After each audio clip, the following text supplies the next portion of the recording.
부산학교의 3주년을 맞이해서 대면 예배를 드릴 수 있게 되어서 참 감사를 드리고, 또 오래간만에 또 만나게 되면 또 하나님 앞에 감사를 드립니다.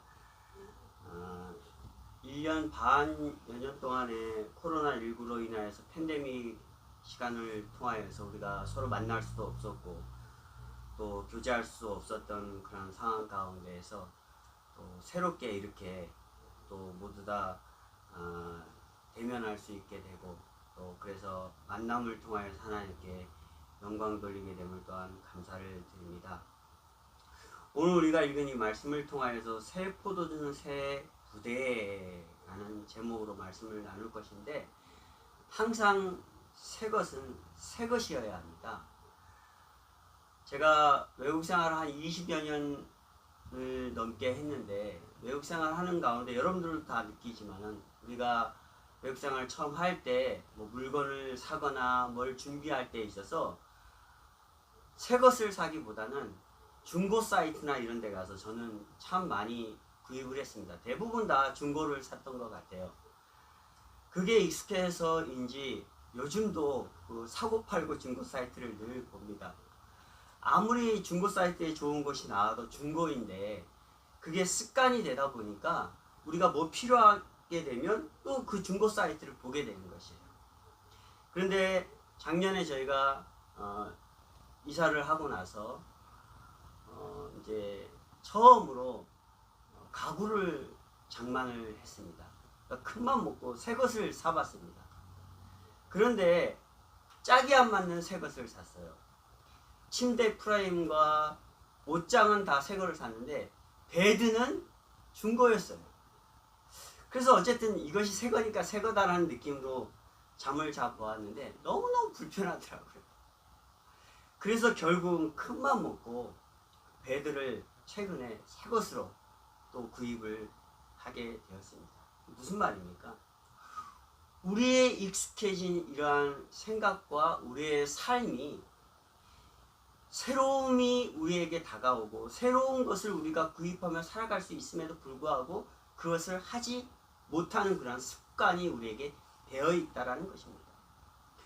오늘 성경은 산상수훈의 말씀을 선포한 이후에 예수님의 사역은 많은 기적을 일으켰던 것을 보게 됩니다. 때문에 예수님께서 행하시는 그 사역들의 제목을 달아 추궁하는 무리들이 생기게 됩니다. 그들은 바로 바리새인들과 유대 서기관들로 성경을 소개하고 있습니다.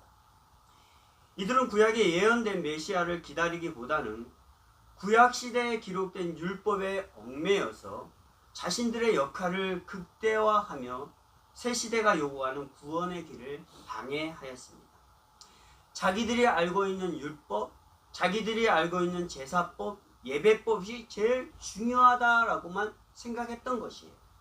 그들이 잘 알고 있는 구약에 있는 메시아에 대한 이 말씀을 기대하고 메시아를 기다리기보다는 그러지 아니했다라는 것이죠. 그러나 예수님은 철저하게 이들의 외식과 형식적인 신앙에 대하여서 책명하면서 진정한 천국의 삶을 가르쳐 주셨습니다. 예수님께서 세상에 오신 목적이 무엇입니까? 메시아의 예언의 성취로 죄인을 구원하시어 모두 천국 백성으로 삼는 것입니다. 그럼에도 예수님을 믿지 않으려는 유대인들은 옛 신앙과 옛 사고방식 그리고 관습에 젖어 있던 것을 보게 됩니다. 우리가 외국 생활을 오랫동안 하면서 늘 중고를 사야 하고 아껴야 되는 이러한 강박관념에 젖어 있던 것처럼 그러한 사고에 젖어 있었다라는 것이에요. 우리도 이제 이런 과거의 낡은 생각과 형식적인 신앙에 얽매이지 말고 새 시대를 여는 예수님께 모두 초점을 맞춰야 합니다. 우리가 가진 것을 통하여서 새 것을 누리며 살아갈 수 있음에도 불구하고 늘 그렇게 살아왔던 습관 때문에 버리지 못하는 이러한 습관들을 우리가 버려야 된다는 것입니다.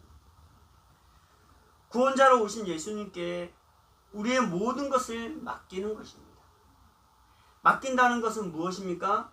새 포도주는 새 부대에 넣어야 둘이 다 보존되느니라는 말씀처럼 우리의 모든 삶이 주님께 담기어 새롭게 되고 보존되는 것을 말하고 있습니다. 우리의 생각이, 우리의 사고가 예수님께 담겨질 때, 예수님께서 하시는 말씀에 우리가 담겨질 때, 그 말씀이 우리를 새롭게 하고 그 말씀이 우리의 모든 삶을 보존하신다라는 것입니다. 때문에 우리의 생각과 우리의 날것빠진 사고 습관과 이러한 옛적인 것을 우리는 과감하게 내려놓아야 하는 것이죠. 왜냐하면 예수님은 우리의 구원자이시고 천국의 길로 인도하시는 분이기 때문입니다. 예수님은 우리의 과거로 돌아가게 하시는 분이 아니고 예수님은 우리를 어려움으로 몰고 가시는 분이 절대 아니라는 사실입니다. 그렇다면 이제 이 본문의 말씀을 통하여서 교훈하시는 그러한 내용들을 조금 더 깨닫기를 원합니다.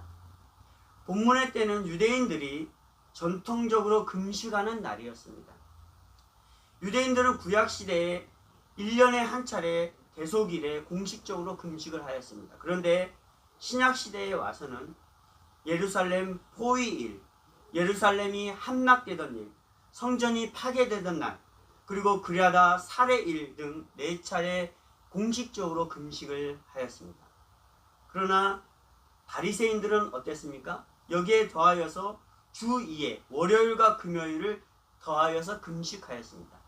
자기들이 거룩하다라는 뜻을 이 금식을 통하여서 나타낸 것이죠. 그러나 예수님은 유대인이면서 이러한 유대의 전통에 따르지 않고 금식하지 않았습니다. 그때 제자가 예수님께 묻습니다.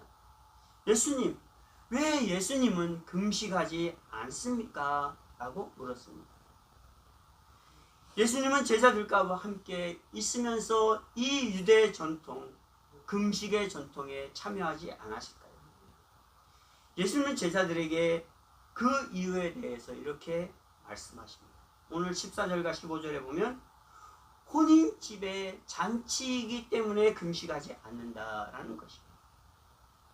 예수님은 제자들에게 신랑과 함께 있는 혼인집에 초대받은 손님들이 어찌 슬퍼하며 금식할 수 있겠냐? 금식의 전통보다도 더 중요한 가치는 혼인잔치에 있을 때 그 잔치를 누리고 축가하고 축제 가운데 살아가는 것이다 라고 말하고 있는 것입니다. 예수님은 금식 이외에 예수님의 영성을 살펴보면 금식 이외에 또 다른 부분이 있음을 알려주셨는데 그것은 바로 축제와 잔치입니다. 금식보다도 더 중요한 것은 주님과 함께하는 축제, 주님과 함께하는 잔치다라는 것이에요. 여기서 혼인집의 잔치다라는 것은 혼인집의 신랑은 바로 예수님 자신을 말해주고 있는 것이에요. 메시아로서 신랑 대신 예수님이 우리와 함께 계시는데 너희들이 왜 슬퍼하며 금식하는가? 그 예수님과 함께 기뻐하고 그 예수님과 함께 축제 가운데 살아가라고 말씀하는 것입니다. 더 이상 과거에 얽매여서 우리 과거 속에서 예루살렘이 함락되었고 성전이 파괴되었는데 너무나 슬프다 라는 이러한 슬픔 가운데 빠져 있는 것이 아니라 새 시대를 여시는 예수님과 함께 기뻐하는 것이에요. 과거의 슬픔을 회상하며 금식의 전통을 지키는 것보다 현재와 미래의 우리와 영원히 함께 하실 신랑 되신 주님과 함께하는 잔치와 축제를 즐기기를 원하시는 것입니다. 성도 여러분, 지금 우리는 예수님과 함께 동거하며 살아가고 있습니다.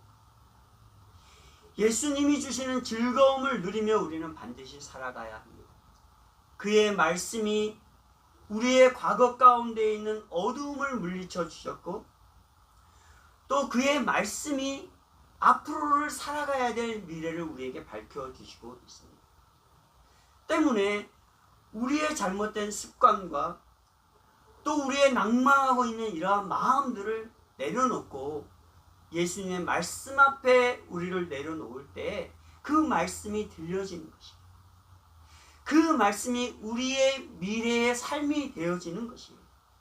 그럴 때 어떻게 했습니까? 우리의 마음이 기쁘고 우리의 삶이 늘 축제 가운데 누리며 살아가게 된다라고 말씀하고 있는 것입니다. 바리새인들처럼 형식적이고 습관적인 신앙에 얽매여 나와 함께 하시는 주님의 즐거움에 참여하지 못하는 이러한 어리석은 성도가 되지 말아야 됩니다. 그래서 예수님은 뭐라고 하십니까? 예수님은 바리새인들을 향하여서 새 포도주는 새 푸대에 담으라 라고 말씀하고 있습니다. 예수님의 가르침은 오랫동안 율법에 사로잡힌 사람들의 생각으로는 이해할 수 없는 것들이었습니다. 당연히 율법을 지키고 당연히 예루살렘 함락일이나 또 예루살렘에 파괴됐던 일이나 유대인들에게 가장 중요한 이러한 일들을 기억하며 슬퍼하고 금식해야 될 텐데 그렇지 말라는 것이, 그것은 뭐예요? 다 낡은 것이다 라는 것이, 헤어진 것이다. 그러니 이제는 새 포도주는 새 푸대에 담으라 라고 말하시는 그 말씀을 전혀 이해하지 못했어요. 그래서 예수님이 이렇게 말합니다. 낡은 옷에 새 옷을 덧대는 사람이 없고 라고 말하고 있어요. 여기서 말하는 낡은 옷은 여기서 상배 조각이라고 했습니다. 상배라는 것은 배의 옷은요, 오래되고 오래되면 어떻게 해요? 살짝만 만져서 그냥 툭 찢어집니다. 삭아버려요. 그 삭아버린 옷에 무엇인가를 덧댄다고 해서 그 옷이 새 것이 될 수 있습니까? 또 찢어지고 또 찢어집니다. 그 말이에요. 낡은 옷에 누가 새 옷을 덧대는 사람이 없고 낡은 부대에 새 포도주를 잡는 자가 없다라고 말씀하십니다. 이렇게 될 때 어떻게 돼요? 새 옷도 낡은 옷도 찢어져도 못 쓰게 되고 볼품도 없고 낡은 부대도 새 포도주도 못 쓰게 되어진다라고 말하고 있어요. 바리새인들처럼 자기들만의 사고, 자기들만의 생각, 신앙으로는 예수님을 통해 선포된 복음적이고 천국적인 사고로 새로운 삶을 누릴 수 없다라는 것입니다. 그래요. 우리에게는 다 생각이 있습니다. 생각 속에 가지는, 우리의 마인드 속에 가지는 우리의 사고도 있습니다. 때로는 이 생각과 이 사고가 예수님을 바라보는 방해 요소가 될 때가 있어요. 우리가 코로나19로 인하여서 1년 반여 년 동안 팬데믹의 시간을 가졌습니다. 아무것도 제대로 하지 못했습니다. 누구도 쉽게 만날 수 없었습니다. 많은 그리스도인들은 기도했겠죠. 왜 주님 이러한 어려운 시절들을 우리에게 겪게 하십니까? 빨리 이 코로나19로서 벗어나게 해주세요 라고 기도했을 것입니다. 지금도 기도합니다. 그러나 역시 우리가 백신을 다 맞았지만은 그럼에도 아주 불안한 가운데 휩싸이고 있지 않습니까? 왜 예수님은 우리의 기도를 들어주시지 않을까? 라고 이렇게 생각할 수 있습니다. 무엇이? 우리의 생각이. 우리가 사고하는 것들이. 그래서 때로는 예수님의 우리의 기도를 안 들어주시나? 라고 생각할 수 있다는 것입니다. 그러나 그것은 우리의 생각입니다. 우리의 사고입니다. 예수님은 항상 우리의 기도 가운데 응답하시고 주님은 항상 우리의 발 앞서서 행하시는 분입니다. 솔직히 한번 말해보죠. 팬데믹의 이 어려운 상황 가운데서도 정말 힘든 사람들도 많이 있었습니다. 그러나 여러분들의 삶은 어땠습니까? 어려웠었습니까? 먹고 살 일이 없었습니까? 때로는 어떤 사람들은 이 팬데믹으로 인해서 더 부유한 사람들이 생겨났습니다. 말하지 않지만 더 여유로운 사람들이 생겨났었습니다. 이것에 대해서는 누구도 토를 다는 사람이 없어요. 이것이 주님의 방법이라고는 제가 말하지 않겠습니다. 그러나 우리가 염려하는 생각과 사고와 우리의 심정과는 주님은 다르게 우리를 이끄신다라는 것이에요. 그러한 가운데도 우리에게 감사할 이유들을 주님께서는 베풀어 주신다라는 것이에요. 이것이 주님의 방법이에요. 우리의 생각과 다른 주님의 방법이라는 것이에요. 예수님께서 오신 이유가 무엇입니까? 죄인을 새롭게 하여 천국 백성으로 새로운 삶으로 즐거움과 행복을 누리게 하는 것입니다. 이 팬데믹의 어려운 상황 가운데에서 많은 교회가 문을 닫았습니다. 저희도 어려움을 극복하지 못한 채 작년 11월 우리가 잘 꾸며놓은 교회를 내려놓고 가정에서 온라인으로 예배를 드리고 있었습니다. 참 아쉽죠. 왜 주님 이렇게 하실까요? 라고 생각할 수 있지만은 또 주님께서는 이렇게 또 좋은 장소를, 비록 정해진 우리가 마음대로 쓸 수 없는 곳이지만 그래도 좋은 장소를 허락해 주셔서 이렇게 대면 예배를 할 수 있게 하셨던 것을 보게 됩니다. 그리고 그 어려운 가운데 그 교회를 짊어지고 나갔다라면 우리의 재정이 얼마나 힘들었겠습니까? 저가 3일을 일하는데 4일을 5일을 더 일했어야 될 것이에요. 아마도. 그런데 하나님께서는 그러한 시간들 속에서도 하나님의 방법은 지금 이렇게 인도하셨다라는 거죠. 그래서 우리가 기도할 때 우리의 생각으로 하나님을 불평하거나 하나님에게 컴플레인할 것이 전혀 없다라는 것이죠. 왜? 하나님은 우리를 구원하시는 분이고 천국 백성으로 우리에게 새로운 삶, 즐거움과 행복을 누리게 하시는 분이 바로 예수 그리스도다라는 것이기 때문에 낡고 의식적인 생각을 다 버리고 예수님의 복음에 우리의 모든 것을 담으시기 바랍니다. 과거의 옛것에 집착을 버려야 하고 오랫동안 가졌던 신앙의 경직된 고정관념과 습관을 포기해야 합니다. 교회가 이랬는데 교회 가면 다 이래? 이러한 생각 버리세요. 왜냐하면 우리의 낡은 생각과 과거의 집착이 우리를 새롭게 하실 하나님의 역사를 제한하고 있기 때문입니다. 우리의 잘못된 생각이, 우리의 고정관념이 때로는 우리의 가정이 나아갈 길을 방해할 때가 있다는 것입니다. 때로는 우리의 고정관념이, 우리의 잘못된 생각이 우리의 자녀들이 펼쳐지고자 하는 이러한 넓은 꿈을 제한할 때도 있다는 것을 우리는 생각해 보아야 합니다. 그렇다면 주님이 우리를 향하시는 그런 계획들을 우리가 얼마나 제한하겠습니까? 내 생각 때문에, 나의 습관 때문에, 나의 사고 때문에 주님께 나를 맡기는 것이에요. 이제 주님의 말씀에 따라 새 포도주, 새 부대에 담읍시다. 과감하게 낡은 것을 버립시다. 우리의 생각만 조금 바꾸면 돼요. 예배 시간이 늘 11시였는데 9시에 드리는 것 조금 이르잖아요. 1시간 덜 자면 돼요. 생각만 조금 바꾸면 돼요. 예배 9시에 드리고 나니까 오후 시간이 너무 남아서 너무 좋더라고요. 우리의 생각의 변화에 따라서 우리의 삶은 바뀌게 되어 있습니다. 주님께 담겨짐으로 인하여서 나를 새롭게 하실 주님 앞에 우리가 담겨질 때 복음을 통해 변화시키는 이러한 새로운 삶을 살아가는 저와 여러분이 되시기를 바랍니다.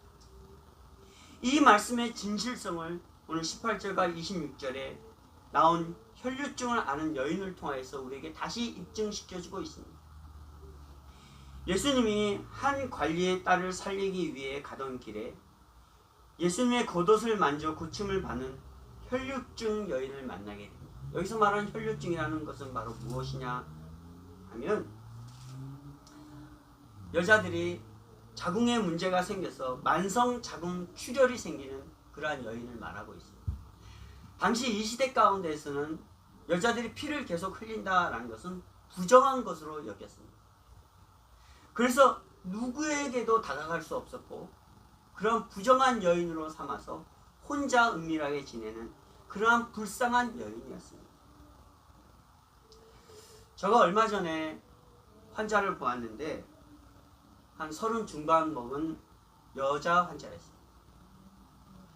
그 환자도 이런 혈류증을 가진 환자였습니다. 병원을 가서 수차례 치료를 받았는데도 안 된다는 것이죠. 그런데 그 엄마도 이런 혈류증으로 혈류증을 앓았던 여인이었습니다. 아마 유전이었겠죠. 그런데 병원에서는 결국 자궁을 적출하는 이러한 수술을 하자라고 했던 것입니다. 근데 여인이 아직 젊기 때문에 그것을 원하지 않았던 것입니다. 그래서 어떻게 소문을 듣고 저에게 찾아왔습니다. 그래서 저는 그 여인에게 여러 가지 생리학적, 병리학적 이야기를 나누고 가능한 부분이 있다. 그러나 이것에 대해서 100% 장담은 하지 못한다. 그러나 너가 하기를 원한다면 우리 함께 해보자 하는 이야기를 하고 치료를 했습니다. 그리고 약도 먹였습니다. 이 여인의 한방학적으로 문제는 뭐냐 하면 고삽작용, 즉 무엇인가를 이렇게 잡는 작용이 약한 것이에요. 그래서 생리가 되면 그냥 계속 흘러나오는 것이죠. 멈추지 않고. 일주일도 2주일도 한 달 동안 무엇인가를 홀드하는 작용이 안 되는 것입니다. 그래서 한방학적으로는 그것을 홀드하는 그러한 침과 또 약이 있거든요. 그래서 저는 그것을 제조해서 그 여인에게 한 3주 정도 처방을 하고 치료를 했습니다. 그랬더니 3주가 지나서 생리하는 기간이었는데 그 생리 기간만 딱 하고 멈추었다라는 것입니다. 얼마나 감사한지요. 저가 할 수 없는 일입니다. 그래도 지금까지 제가 그 환자를 관리하고 있는데 지금도 계속 그것이 유지되고 있다라는 이야기를 들었습니다. 그래서 수술을 안 하게 되었어요. 그런데 오늘 이 혈류증을 앓는 여인은 그 당시 그런 유술이 있었겠습니까? 사람들이 외면하는 여인이었습니다. 그런데 이 여인은 지금까지 병자를 고치셨던 예수님의 말씀을 선포하여 치유하는 사건을 일으키셨는데 이 혈류증을 앓은 여인은 스스로, 이 말을 여러분들이 잘 귀담아 들어야 됩니다. 스스로 예수님의 겉옷을 만짐으로 병이 낫게 됩니다. 여기 성경에서도 21절에 보면 제 마음이라고 말하고 있습니다. 저는 이 제 마음을 스스로라고 표현했습니다. 제 마음이 가는 대로 예수님께 나아가서 예수님의 겉옷을 그냥 만진 것이에요. 그랬더니 예수님의 겉옷을 만지는가 동시에 그 혈류병이 고침을 받았습니다. 혈류증을 앓는 여인은 스스로 제 마음이 생각하는 대로 예수님께 나아갔어요.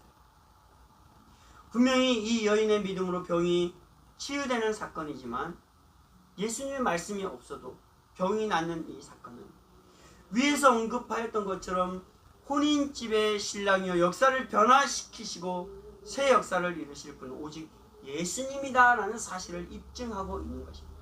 예수님께만 나아가게 되면 예수님의 옷자락만 만지게 되어도 우리의 문제가 해결되어진다는 사실이에요.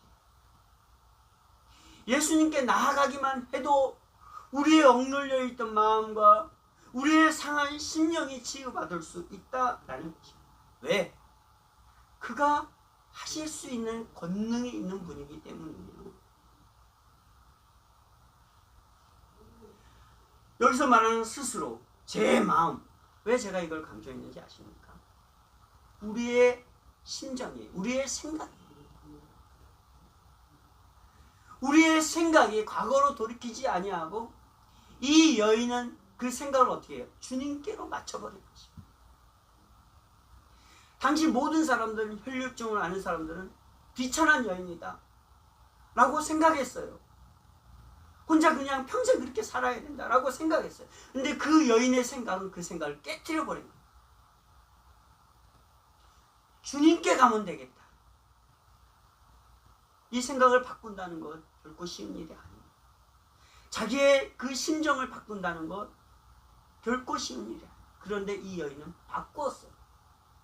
예수님의 소문을 듣고 바꾸었어요.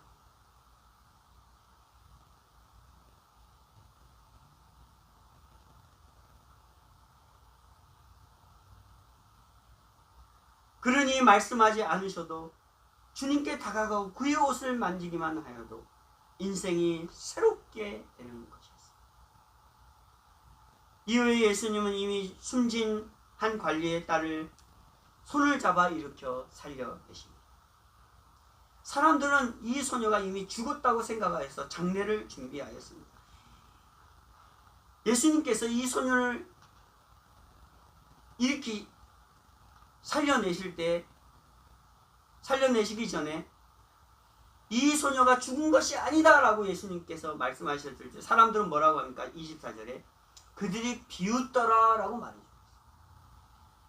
사람들이 비웃더라 하는 이 생각에 대해서 또 한번 생각해 보세요. 아마 여러분들도 그랬을 것이에요.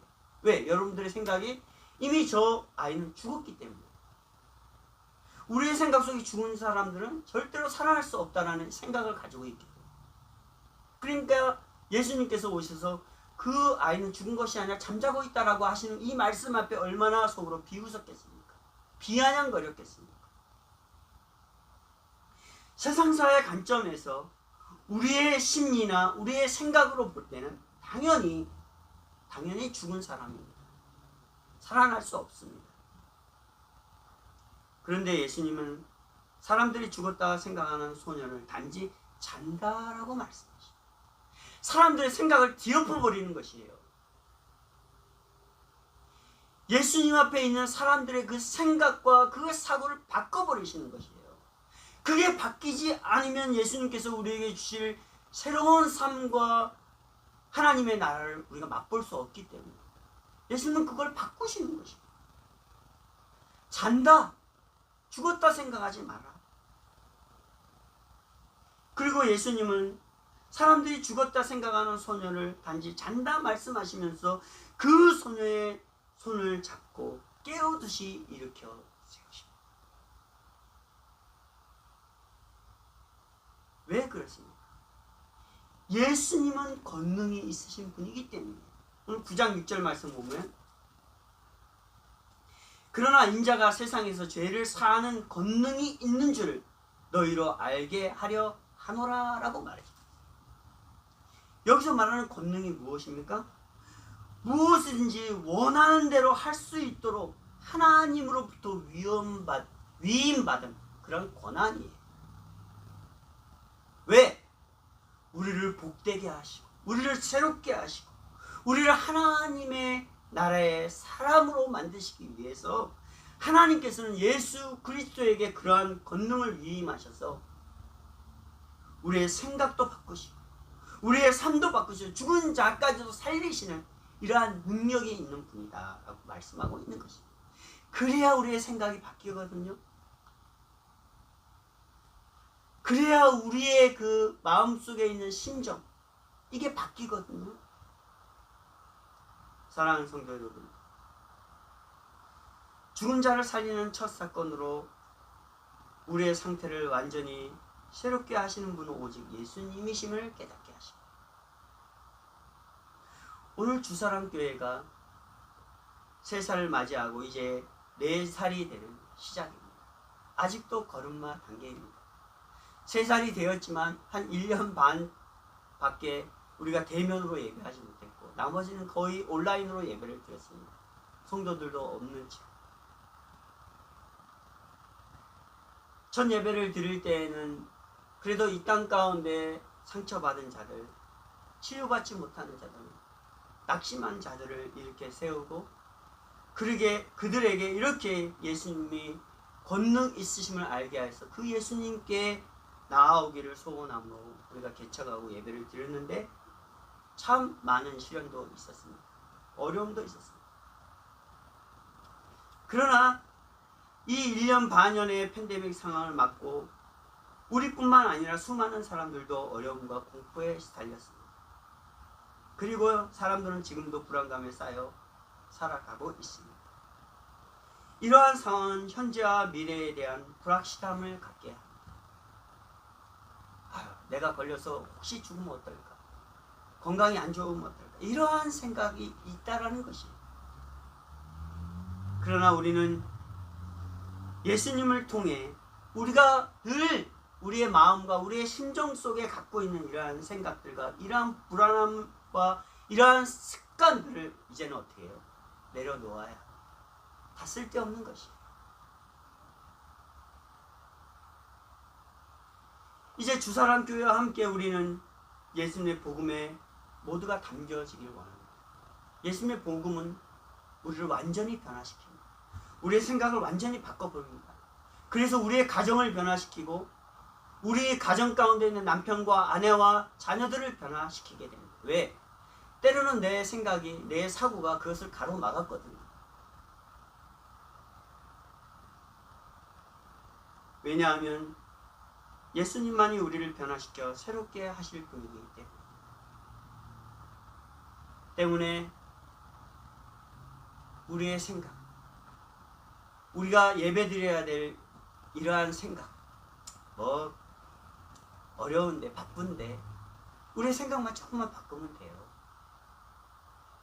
바빠도 힘들고 어려워도 우리가 하고 싶은 것들은 다 하면서 살아가잖아요. 그럼에도 우리의 삶 속에 뭐합니까? 늘 낙담이 있고 불평이 있잖아요. 그러나 예수 앞에 나와 말씀 앞에 당겨지는 이 사건 앞에 여러분들이 목숨을 다하고 최선을 다할 때 우리의 사고가 바뀌고 우리의 삶이 바뀌고 우리의 미래의 모든 것이 보장되는 이러한 역사가 나타날 줄 믿습니다. 이제 우리는 새 포도주는 새 부대에 담아야 합니다.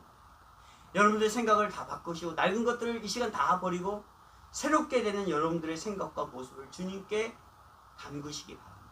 그래서 주님으로 인하여서 주님께서 주시는 축제와 잔치 가운데 늘 살아가는 성도님들 되시길 바라고, 그래서 주님께서 우리에게 주시는 참된 기쁨이 무엇인지를 여러분들의 삶과 가정과 생업 속에 누리며 살아갈 수 있는 그런 우리 성도님들이 되시기를 주님의 이름으로 부탁을 드리겠습니다.